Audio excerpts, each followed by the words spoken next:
누가복음 17장 11절에서 17절까지 말씀을 다 같이 읽겠습니다.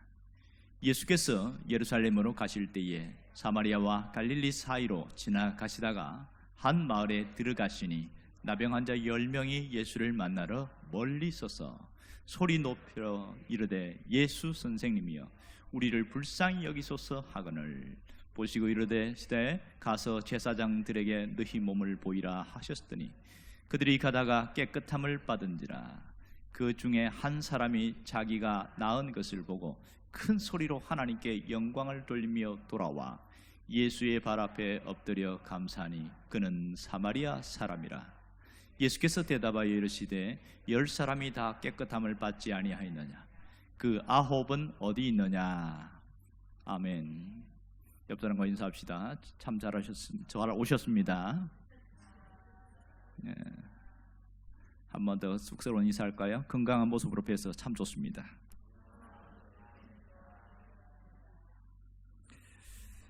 누가복음을 기록했던 이 누가는 특별히 직업이 의사였습니다. 그러다 보니까 아픈 사람에 대한 관심이 굉장히 많았고 누가복음은 사실적으로 기록했다는 게 놀랍습니다. 어떤 정보를 정확한 사실에 근거해서 했는데 특별히 여기에 나오는 것 중에 당시 상황에 있었던 안타까운 일들을 기록한 것 중에 하나가 있습니다. 그것은 하늘에서 내린 병이라고 해서 고통을 당하는 나병에 대한 이야기입니다. 당시에는 나병이 도저히 고칠 수 없는 불가능한 불치의 병으로 있었습니다.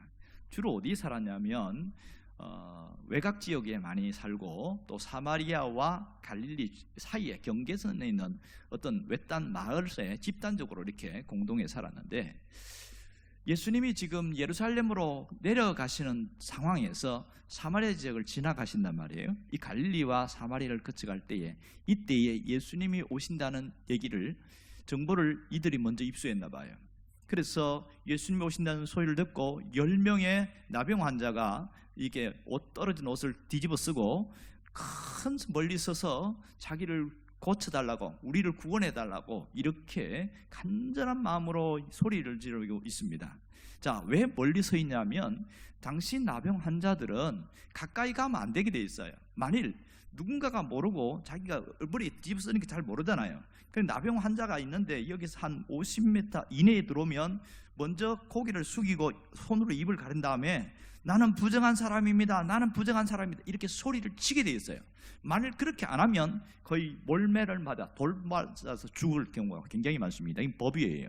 그러다 보니까 50m 이내에 사람은 접근할 수가 없고 특히 100m까지는 사람 가까이 하지 마라. 이게 법으로 되어 있습니다. 그러다 보니까 자기들끼리 집단으로 있고 누군가가 음식을 갖다 주면 거기서 먹고 또 자생해서 그들이 먹고 그러니까 먹고 사는 게 얼마나 힘들겠어요. 가장 큰 고통은 뭐냐면 이것이 자기들이 나병이 걸린 것이 하늘에서 저주를 받아서 된 것이다 생각했기 때문에 그것에 대한 고통이 있고요. 가장 큰 것은 사람들의 냉대와 멸시입니다. 심지어 가족조차도 면회도 할 수 없고 가족이 가까이 갈 수도 없어요. 왜냐하면 가까이 가면 병이 같이 유전된다고 생각하고 있기 때문에 그렇습니다. 그런데 이 나병이 오랫동안 지속되다가 1800 몇 년도인가요? 스웨덴의 한센이라는 이 사람이 이 나환자들 집단으로 있는 이곳에서 이거는 유전적인 병이 아니라 전염병이다 이것을 밝혀냈어요. 그래서 그 다음부터 한센병이라 이렇게 표현되어졌습니다. 지금 성경에 옛날에는 문둥병이라고 표현되어 있는데 요즘은 다 바꿔서 나병이라는 것을 싹 다 바꿔 있습니다. 이렇게 나병은 정말 지금도 기피 대상이에요. 제가 고등학교 다닐 때에 친구 한 명이 나환자촌에서 살았어요. 그때는 잘 몰랐는데 나환자촌 하니까 집단으로 있잖아요. 그 친구가 놀러 가자는데 가기가 싫은 거예요.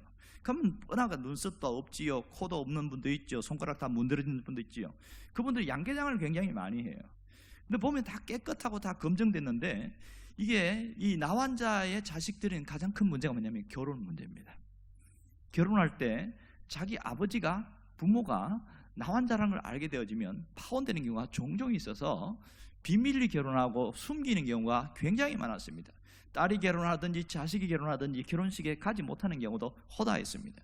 지금은 이 약이 좋아져서 다 나음에도 불구하고 그 나병 걸린 이후에 그 몰골이 안 좋아서 사람들이 기피 대상입니다. 그러니 2000년 전에는 어떠하겠어요? 이거는 상상할 수가 없는, 도무지 이거는 어떻게 표현할 수 없는 그런 고통스러운 상황을 압니다.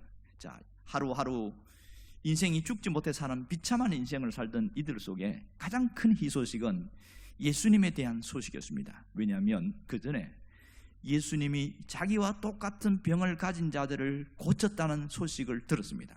그들에게 최고의 복음은 뭐냐면 내가 나을 수 있다는 희망입니다.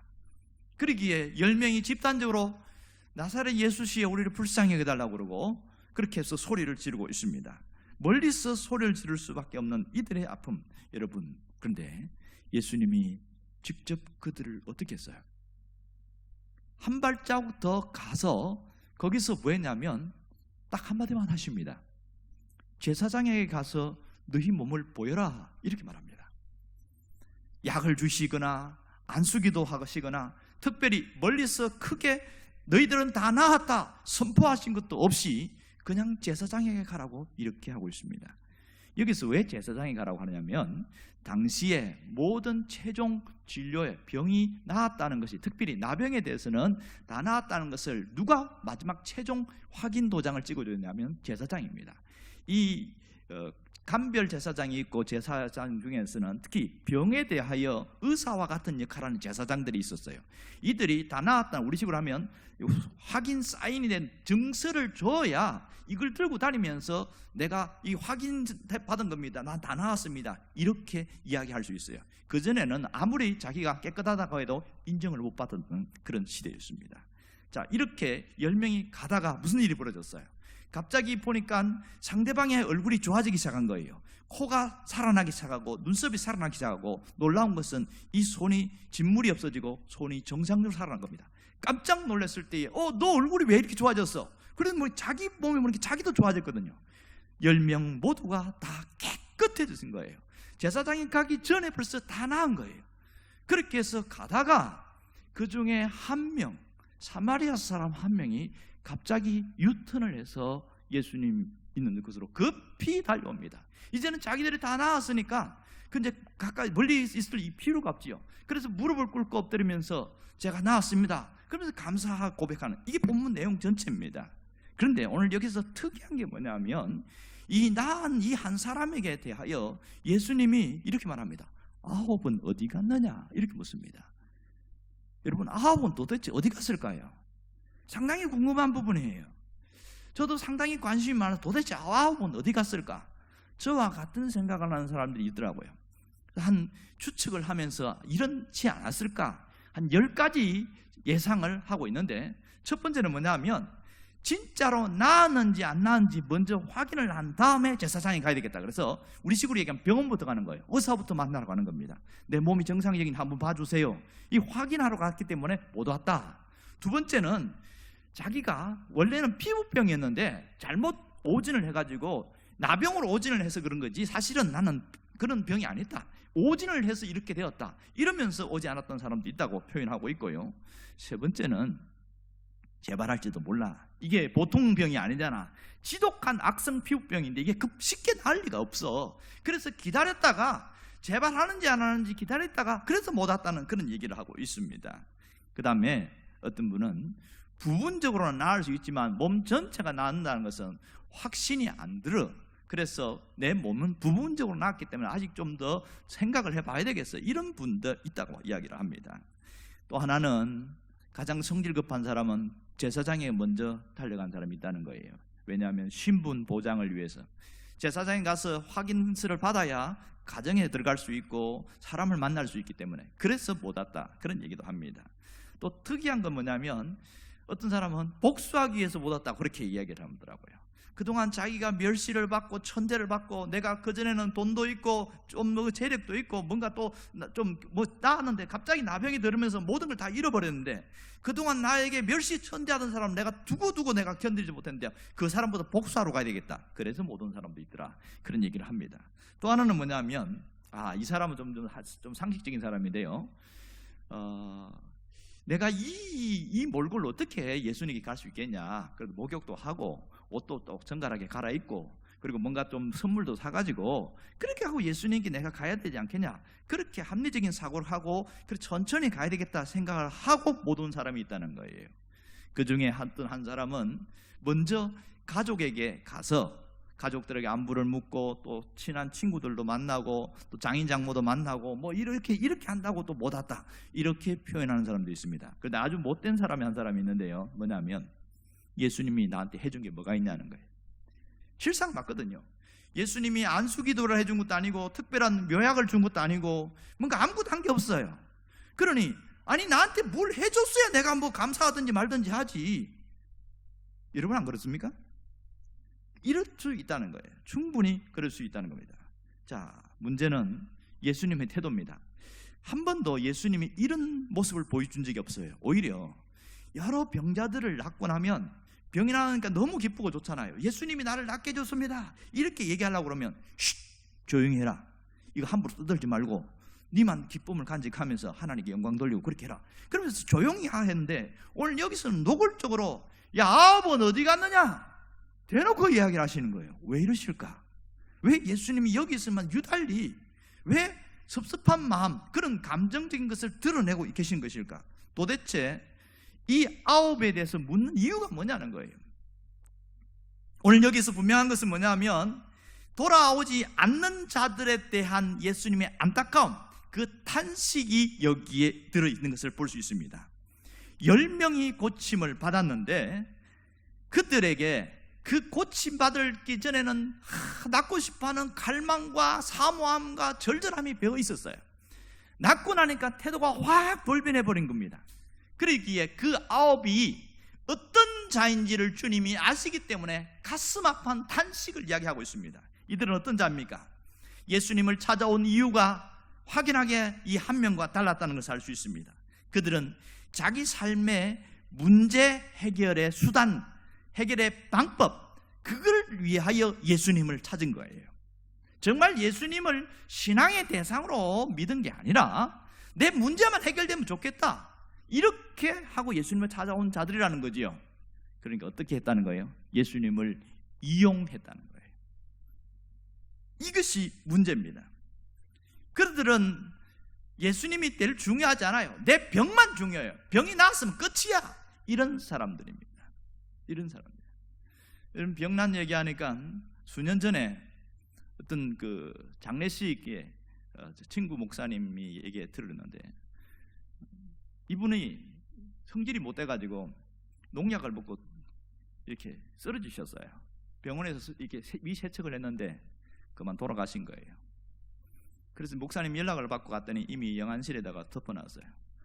그런데 그 목사님이 정말 가슴에 막 저 영혼이 지옥 가는 게 너무너무 안타까워서 울면서 하나님 앞에 그 붙들고 막 기도를 했는데 얼마간 기도했는지 몰라요. 그런데 가짜미 기침을 하더라는 거예요. 깜짝 놀란 거야. 급히 의사를 불러갖고 위세척하고 그래서 한 달 이상을 치료를 하고 난 다음에 돌아왔어요. 진짜 죽었다 살아났거든. 근데 그분이 살아나서 교회를 나오기 시작했어요. 그 열심히 참 잘 나오더라고요. 근데 딱 3개월 나온 다음에 안 나오는 거예요. 그 나중에 목사님 신방을 가가지고 아니 왜 교회를 자꾸 안 나오십니까? 목사님 내가 이 정도 나와줬으면 됐지요. 또 나와야 됩니까? 이러더라는 거예요. 일리가 있지요. 여러분 우리는 각각 정도의 차이는 있지만 다 하나님의 은혜를 받고 그렇게 살아온 일들이 많습니다. 특별히 정말 질병에서 어느 정도 치유받은 사람도 있고 기도해서 응답을 받고 또 문제가 해결되어지고 또 이 답답한 마음들이 해결되고 마음의 상처가 치유되고 이런 좋은 변화들이 일어나는 경우들이 굉장히 많습니다. 신앙은 단순히 머물러 있는 것이 아니라 내 안에서 내 삶에서 놀라운 변화들이 일어나는 것이 신앙생활이잖아요. 이런 신앙 변화가 있었는데 문제는 내가 그렇게 좋아진 것은 다 알아. 그러나 내가 얼마나 표현을 하고 살았느냐는 거예요. 얼마나 하나님께 표현을 하고 살았고 내가 이렇게 좋아진 것에 대해서 사람들에게 얼마나 드러내면서 살았느냐. 어떤 분은 입을 다물고 있어요. 하나님께는 약간의 표현을 하는데 사람들에게서는 입을 딱 다물고 있어요. 그런 사람도 있습니다. 오늘 우리는 냉정하게 우리 자신을 한번 돌아보면 좋겠어요. 내가 과연 사마리아 사람처럼 그렇게 행동을 했는가, 아니면 이 9명 중에 한 사람처럼 그렇게 행동을 했는가, 우리 돌아보면 좋겠습니다. 어떤 경우는 나는 이 사마리아 사람처럼 했다고 착각하는 경우도 있습니다. 정말 그렇습니까? 우리가 정말 하나님이 주신 은혜를 붙들고 그렇게 늘 그것을 다시 회상하면서 그것을 표현을 하고 살았다면 맞습니다. 그렇지 않고 싹 잊어버리고 또 문제 앞에서 또 마음속에 온갖 생각들과 여러 가지 어려움이 있다면 여러분은 다시 한번 내가 정말 그런 사람인지 정말로 돌아봐야 됩니다. 오늘 주님은 여전히 똑같이 찾고 있습니다. 9은 어디 갔느냐, 이 9이 어디 있느냐고 지금 우리에게 묻고 있습니다. 너희 중에 9이 있다면 정신을 차리고 이 한 사람처럼 되라는 것이지요. 예수님을 향한 신앙의 태도를 우리에게 묻고 있습니다. 무슨 말입니까? 은혜를 잃어버리고 소중한 은혜를 망각하고 사는 사람들에 대하여 질문하는 겁니다. 신앙생활에서 가장 나쁜 게 뭔지 아세요? 은혜를 받았음에도 불구하고 은혜를 싹 잊어버리는 그런 사람이 있습니다. 이것은 병입니다. 신앙인이 갖고 있는 병이에요. 무슨 병이에요? 영적인 병입니다. 어떤 분은 이거는 고질병이다 이렇게 얘기를 했습니다. 마치 이스라엘 백성들과 비슷한 그런 모습이라고 그럽니다. 그러면서 이스라엘 백성들의 모습이 광야에서 모습을 보여주면 그들이 고질병이 3가지가 있었는데, 첫째는 뭐냐 하면 원망하는 병입니다. 조금만 문제가 생기면 불평부터 하고 불만을 표출하고 원망하고 모세를 원망하고 하나님을 원망하고 왜 이러냐 이렇게 하는 원망병이 가장 고질병 중에 하나고, 두 번째는 과거를 그리워하는 과거 향수병이 있다는 거예요. 그들이 너무 괴로워서 바로가 하도 학대를 하니까 죽을 것 같아서 하나님 살려달라고 애원해서 그래서 출애굽을 했단 말이에요. 이렇게 했는데 지금 당장 먹는 문제 때문에 그때 고기 먹을 때가 참 좋았는데, 파, 마늘, 부추 이런 거 오이 먹을 때가 참 좋았는데, 이러면서 과거에 대한 향수병이 걸린 사람들이 있습니다. 신앙인들 중에서도 가끔 그런 사람들이 있지요. 내가 그때는 진짜 죽을 것 같아서 실제로 죽으려고까지 마음을 먹고 했던 그런 사람이 예수를 믿고 돌아와서 달라졌어요. 그런데 그때가 참 좋았는데 괜히 내가 일찍 믿었나 봐. 내가 죽기 전에 한 사흘 전에 믿을 걸. 이상한 이런 생각을 하는 사람들이 의외로 많아요. 이게 과거에 대한 향수병입니다. 심각한 고질병입니다. 이런 사람들은 모든 것을 잊어버리고 사는 사람들입니다. 또 하나는 은혜 망각병입니다. 아주 문제예요. 이들이 열재앙이 있었고 홍해를 건넜고 기적까지 건넜고 만나와 메추라기를 먹고 불기둥과 구름기둥의 놀라운 역사를 체험하고 그 물이 없을 때에 큰 바위를 깨서 홍수같이 하나님 물을 보내줘갖고 실컷 먹고 이 많은 것을 했음에도 불구하고 틈만 나면은 원망하는데 그 본질에는 은혜를 잊어버린 데 있습니다. 은혜 망각병. 이것은 그들이 40년 동안 광야 생활에서 계속 되어졌던 부분입니다. 그러면 이스라엘 백성만 그렇습니까? 우리는 안 그래요? 내가 예수를 믿은 지 때로는 얼마 되지 않을 분도 있지만 어떤 분은 굉장히 수십 년 동안 오래된 분이 있습니다. 그러면 나는 어떠냐는 거예요. 그 은혜를 붙들고 되새김질하고 회상하면서 그렇게 붙들고 살아가고 있는 사람은 과연 몇 명이나 있냐는 거예요. 이 은혜를 망각하는 것, 이것이 가장 심각한 병이라는 것을 얼마나 기억하고 있습니까? 이 9명은 어떤 사람입니까? 은혜를 잊어버린 사람, 은혜에 대한 망각병에 걸린 사람입니다. 오늘은 주님은 똑같이 묻고 있습니다. 9은 어디 갔느냐? 지금 주님은 너도 혹시 그 9에 속한 사람 아니냐? 이렇게 묻고 있는 겁니다. 여러분, 은혜를 당연한 것으로 여기는 사람은 신앙이 죽어가고 있는 사람입니다. 은혜의 결과에 대해서 그것을 귀한 것으로 여기지 않은 사람들은 주님이 탄식하는 대상일 수밖에 없는 거예요. 그러므로 우리가 은혜 받은 사람들에게는 어떤 현상으로 결과가 이어진지 아세요? 은혜를 받은 사람은, 정상적인 사람은 반드시 감사하게 되어 있어요. 은혜의 결론은 감사입니다. 이 은혜의 마침표가 감사란 말입니다. 사람이 이 땅을 살아가면서 사람들에게도 은혜를 입고 하나님께도 은혜를 입고 살아갑니다. 그러나 때때로 여러 가지 일들 때문에 잊어버리고 망각하면서 살아갈 때가 참 많아요. 그렇지만 우리 신앙인들이 정말로 절대로 잊으면 안 되는 한 가지가 있습니다. 그것은 내 구주 예수가 나를 위하여 어떤 일을 하셨는가.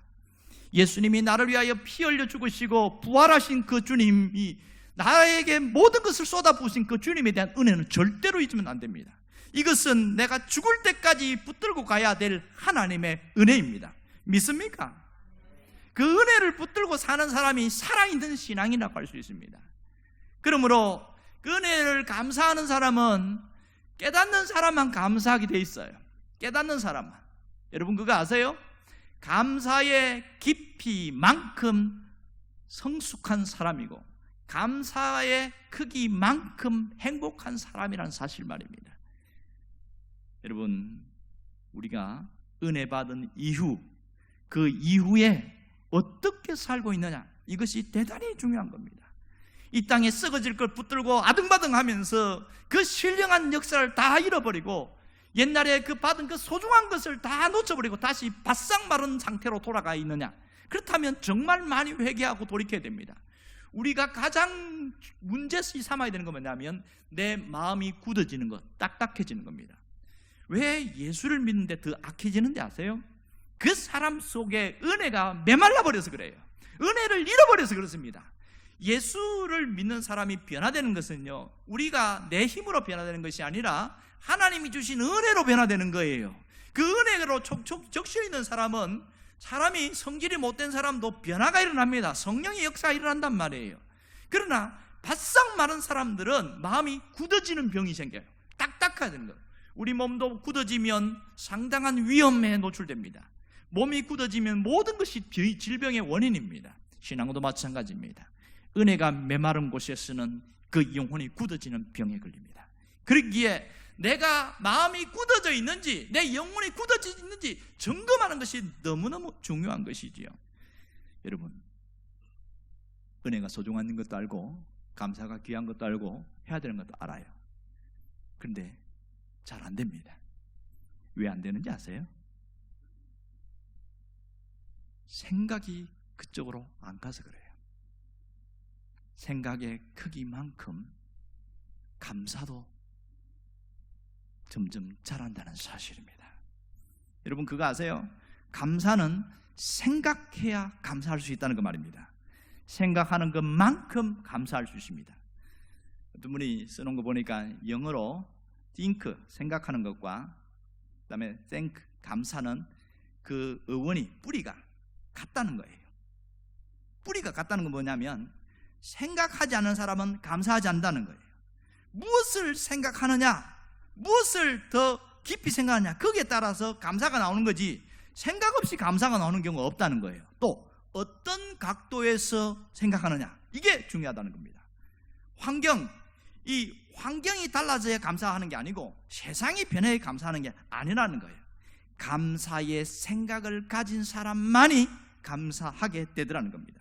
여러분 정말 겸손한 사람은 모든 것에 진심 어린 감사가 나옵니다. 신앙의 시각으로 바라보는 사람은 현실보다 내가 비교해서 더 크게 감사하게 되어집니다. 이렇게 되어진 것이 신앙의 모습이에요. 우리가 알고 있는 유명한 발명왕 에디슨 아시지요? 이 사람도 신앙을 가진 사람이라는 거 혹시 알고 있습니까? 그는 철저한 이런 신앙이 있었어요. 은혜에 대한 소중함과 은혜를 표현하는 것이 몸에 배어져서 삶의 현장으로 계속 나타나는데, 내가 예수 믿는 사람이라고 굳이 강하게 드러내지 않지만 그의 입술과 그의 표현과 그의 삶 속에는 굉장히 많이 나타나요. 우리가 잘 알고 있는 사건 중에 하나가 뭔지 아세요? 이 사람이 발명을 많이 하니까 사람들로부터 발명왕이라는 칭호를 받고 그렇게 하면서 대단한 사람을 인정받았어요. 한 번은 기차를 타고 가면서, 그래서 누군가 이게 한 칸에다가 이 기차가 워낙 오랫동안 여행하니까 그 화학 그 유리병하고 이런 걸 갖고 거기서 실험을 하다가 그만 기차가 들컹들컹 하다가 유리병 하나 탁 넘어졌네. 그러면서 그 염소인지 뭔지 불이 붙기 시작했어요. 그리고 갑자기 그 기차 안에 확 그 한 칸이 불이 나가지고 그 소중한 그 연구 자료 다 불타버리고 심지어는 이 에디슨의 옷에도 불이 붙었어요. 깜짝 놀라서 차장이 가가지고 불을 끄고 그랬는데, 정리는 했습니다만 화가 나가지고 어떻게 기차가 좀 조용히 이제 갔겠지요. 그 에디슨을 당신 내리라고 확 밀쳐버렸어요. 그래서 결국은 떨어지고 그 다음에는 기차를 타고 그런 특권을 누리지 못했지요. 문제는 그 다음입니다. 그 사고 이후에 기를 먹었어요. 안 들리는 거예요. 여러분, 만일 여러분이 이런 상황이 되면 뭐부터 나옵니까? 그 사람이 갖고 있는 신앙의 표현대로 먼저 튀어나오게 되어 있습니다. 그는 원망하지 않았어요.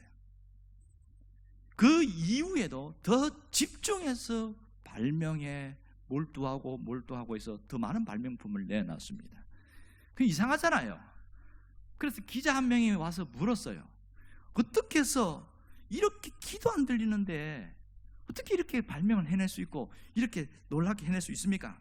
많은 연구를 할 수 있냐? 그래 물었더니 뭐라고 그러냐면, 나는 기머리가 된 것을 감사한다. 아무리 시끄러워도 못 들으니까 더 연구에 집중할 수 있어서 감사하다. 이러면서 그 감사를 그냥 삶으로 그냥 뱉어내는 거예요. 이게 진짜 신앙인이거든요. 예배당에 와갖고 감사하는 건 누구나 다 할 수 있어요. 문제가 좋아지고 형편이 풀어지고 삶이 좋아질 때는 다 감사할 수 있어요. 사람에게도 감사하고 하나님께도 감사하고 모든 것이 다 좋으니까. 그러나 내 삶에 변함없는 감사는 몸에 뼈있지 않으면 절대로 되어지지 않는다는 사실입니다. 내 문제를 어느 각도에서 바라보느냐, 어떻게 바라보느냐, 무슨 생각을 하고 있느냐에 따라서 감사할 수도 있고 원망할 수도 있다는 사실입니다. 환경이 바뀌고 여건이 바뀌고 상황이 달라지고 세상이 변하기를 기대하지 마십시오. 문제는 내 마음이 변해야 되고 내 생각이 달라져야 감사가 나오는 겁니다. 여러분, 무엇이 복입니까? 종이 울려야면 소리가 나야 그것이 가치가 있고 소중한 것처럼, 사람이 감사하는 마음이 우러날 때 진정한 복의 사람이라고 말합니다. 여러분, 잘 산다고 복이 아니에요. 많이 가졌다고 복이 아니에요. 출세했다고 복이 아니란 말입니다. 감사하는 마음이 충만할 때 그것이 그 사람에게 진정한 복이고 그 사람에게 사람들이 몰리게 되어 있는 겁니다. 오늘 여러분, 정말 우리가 이 감사하는 마음이 우리 안에서 녹아져서 삶으로 뱉어내는 그것이 반복되어질 때 사람이 달라졌다, 이렇게 말합니다. 어떻게 살아가야 합니까? 여러분, 먼저 감사를 회복하시기를 바랍니다. 감사하는 자가 되시기를 바랍니다. 오늘부터 감사하십시오. 내일이 아니라 오늘부터 감사하고, 그 감사는 무조건 해야 된다는 거예요. 그래야 감사하는 사람이 되어집니다. 생각으로만 하는 것은 감사가 될 수가 없습니다. 입술의 고백이 먼저 선행되어야 됩니다. 진정한 감사는 표현되어집니다. 하나님, 진심으로 감사합니다. 내 마음을 실어서 감사할 때에 그 감사의 역사가 일어나고 우리 삶에 감사가 습관화되어져서 감사 체질이 되어지더라는 겁니다. 이렇게 되기를 원해요. 제가 숙제 하나 내어드릴게요. 오늘부터 해서 한 주간만큼은 하루에 한 몇 번씩 한번 감사를 표현해 보십시오. 그러면 일주일 동안에 100번 이상의 감사를 할 수 있습니다. 충분히 가능하다고 생각합니다. 그렇게 했을 때 일주일 후에 내 마음이 어떻게 달라졌고 내가 현실과 내 중심의 것을 보는 것이 어떻게 달라졌는지 한번 돌아볼 수 있기를 바랍니다. 정말 주님께 감사하면 그 감사를 내가 표현할 수 있기를 바랍니다. 받은 만큼, 받은 은혜만큼 그 감사가 표현되어져야 됩니다. 1년에 2번의 감사절기가 있어요. 맥주 감사절과 추수 감사절. 이것이 얼마나 중요하냐면, 우리가 감사를 잘 못하니까 감사를 하라고 주님이 이렇게 정해준 절기입니다. 맥주 감사절에서 우리가 보리 추수에 감사하는 게 아니에요. 전반기 하나님이 주신 은혜를 품에 안고 생각하고, 그래서 그 한 주간 동안 끊임없이 감사를 표현하라고 맥주 감사를 주셨고, 추수 감사절은 한 해 동안에 잘했든지 못했든지 농사를 내가 신앙생활하면서 지었던 걸 갖고 감사하는데, 이것은 그 다음에 하나님이 주실 복을 심는 감사이기 때문에 너무너무 중요하다. 그래서 이렇게 절기를 준 거거든요. 다음 주일이 맥주 감사 주일입니다. 여러분들이 그냥 봉투에 헌금 내서 하는 그런 감사 말고, 내가 한 주간 동안 입으로 고백하면서 하나님 앞에 마음을 담아서 끊임없이 100번 이상씩 감사하고 올 수 있기를 주의 이름으로 축원합니다. 아멘 하는 사람들에게 하나님의 큰 복이 내릴지어다. 여러분, 최고의 감사는 복이 흘러오는 통로입니다. 감사의 시간은 축복이 옮겨지는 통로를 믿습니까? 그러므로 감사는 우리의 삶의 축복의 통로라는 사실입니다. 우리의 삶에 감사의 열매가 차고 넘치기를 간절히 바랍니다. 이 시간 함께 기도하겠습니다. 우리가 감사하지 못하고 좋은 일이 있을 때만 감사하며 살아왔던 우리의 지난 날을 회개합니다. 기쁨도 감사하고 슬픔도 감사하고 응답하신 것도 감사하고 응답하지 않은 것도 감사하는 전천후 감사의 사람이 되게 하여 주옵소서. 하나님, 오늘 우리가 한 주간 동안 감사를 고백하며 감사를 표현하며 내 마음을 감사로 드리는 한 주간이 되게 도와주시옵소서. 예수님의 이름으로 기도합니다. 아멘.